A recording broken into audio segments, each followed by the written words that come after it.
आणि त्याच पद्धतीने मुलं शिकायला जातात.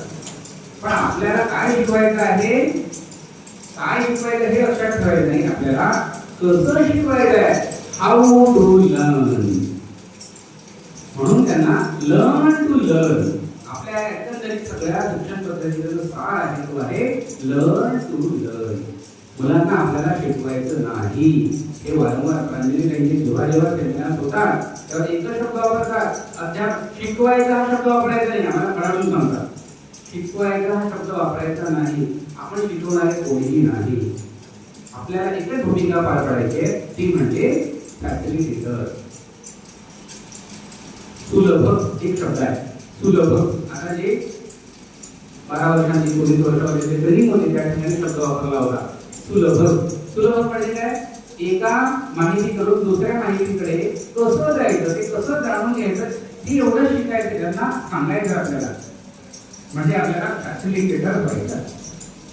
अशा प्रकारची ही यंत्रणा आहे. आणि ही यंत्रणा म्हणजे आपल्याला काय करायचं आहे त्याच्यामध्ये येणाऱ्या काळामध्ये किंवा लर्न टू लर्न याच गोष्टीला घेऊन पुढे जायचं आहे. मग आता मी प्रसार माध्यमा पाठ शिकवत आहे. प्रसार माध्यम म्हटल्यानंतर आता काय करायला, सगळ्यात आधी वृत्तपत्र आली. मग ही वृत्तपत्रे आली.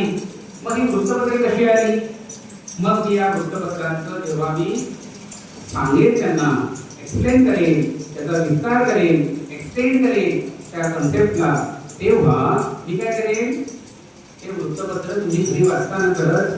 आता आपण ग्रामीण भागातले विद्यार्थी आपल्याकडे सहसा येतात, त्यांच्याकडे वृत्तपत्र वगैरे येत नाही.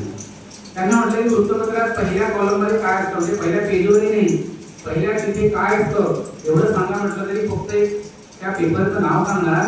बाकी तिथे काही तिथे लिहिलेली असते की त्या वृत्तपत्राचा काही लोगो असतो. जसं तरुण भारतचं नवे कर्मपरिषद कोणत्या वर्गाला शिकलो, प्राथमिक शिक्षक असतील ते सांगेल.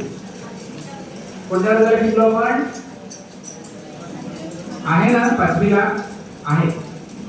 मग आता मानवाची उत्क्रांती, हळूहळू जेव्हा माणूस हा स्टेबल व्हायला लागला, स्थिर व्हायला लागला, तेव्हा तो कुठे स्थिर झाला, नदीच्या काठावर. एक्झॅक्टली मॅडम, अगदी बरोबर. कुठे स्थिर झाला, नदीच्या काठावर स्थिर झाला. नदीच्या काठावर स्थिर झाला म्हणजे तिथे हळूहळू संस्कृती कुठे निर्माण झाली, नदीच्या काठावर. मग तिथून आपण पुढे घेऊन जाऊ शकतो. हडप्पा संस्कृती आहे, सिंधू संस्कृती आहे, जे काही संस्कृती आपण त्यांचा अभ्यास इतिहासात करतो, प्राचीन इतिहासामध्ये हा टॉपिक असतो. मग आपण इथून तिकडे घेऊन जाऊ शकतो.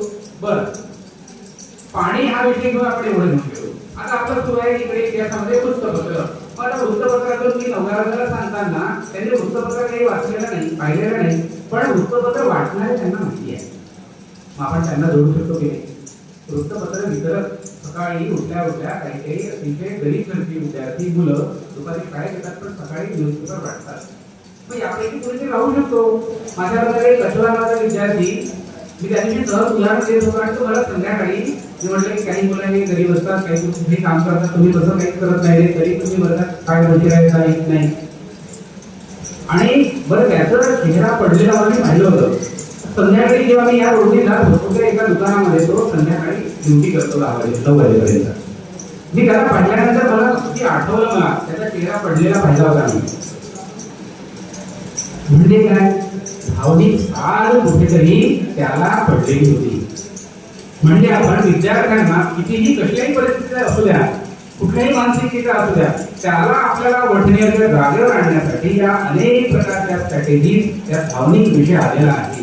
म्हणजे सायकोलॉजी व्हावं लागेल. विदाऊट लँग्वेज कडे घेऊन गेलो. वृत्तपत्र इतिहासाचा शिकवत आहे मी, प्रसार माध्यम, पण मी कुठे घेऊन गेलो, व्यावसायिक शिक्षण झालं, पुन्हा त्यांना लँग्वेज कडे घेऊन गेलो, भाषा विषयाकडे घेऊन गेलो. मग आपल्याला न्यूज रिपोर्टर बनवायचं असेल तरी आपल्याला 15-20 आरामात मिळतात. मग त्यांना हे सांगून